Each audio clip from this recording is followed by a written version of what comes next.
Оқу-ағарту министрі Асхат Аймағамбетов кеше ұлына мектеп формасын сатып алуға қанша ақша жұмсаған айтып, бірнеше ақ жейде, шалбар, костюм, галстук алуға шамамен 35 мың теңгеге жуық қаражат жұмсағанын жариялады. Министр осы мәлімдемесінен кейін ұлының мектеп формасына қанша қаржы жұмсағанын дәлелмен көрсетті.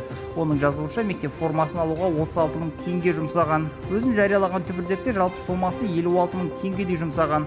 Оқу-ағарту министрінің мәлімдемесін белгілі заңгер Жангелді Сүлейменов сынға алып, көпшіліктен Азия парк сауда ойын-сауық орталығындағы Glassman дүкеніне барып, заттаңбадағы мата құрамын суретке түсіруді сұрады.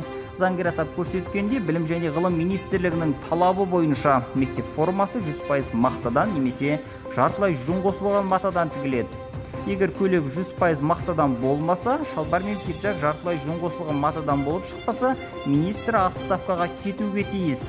Біріншіден, министр заңға қайшы мектеп формасын сатып алмауы керек. Екіншіден, мұндай мектеп формасын сатып алуға тыйым салу үшін шара қолдануы керек деп жазды заңгер. Қазақстанда 100% мақтадан немесе жартылай жүн қосылған матадан тігілмеген мектеп формасының сатылмауы керегін айтқан заңгер, оқу-ағарту министрінің шара қолдану орнына Glassman дүкенін жарнамалап жүргенін ашық айтты. Егер кәдімгі матадан тігілген форма қымбат және қолжетімсіз болса, онда міндетті форманы енгізудің қажеті жоқ.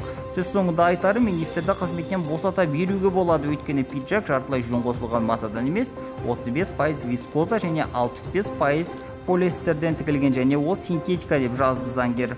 Еске салайық, Жангелді Сүлейменов бұған дейін де оқу-ағарту министрлігінің реформасын сынға алып, бірыңғай мектеп формасы мен оқушылардың демалысын қысқартудан да маңызды мәселелер барын айтқан еді.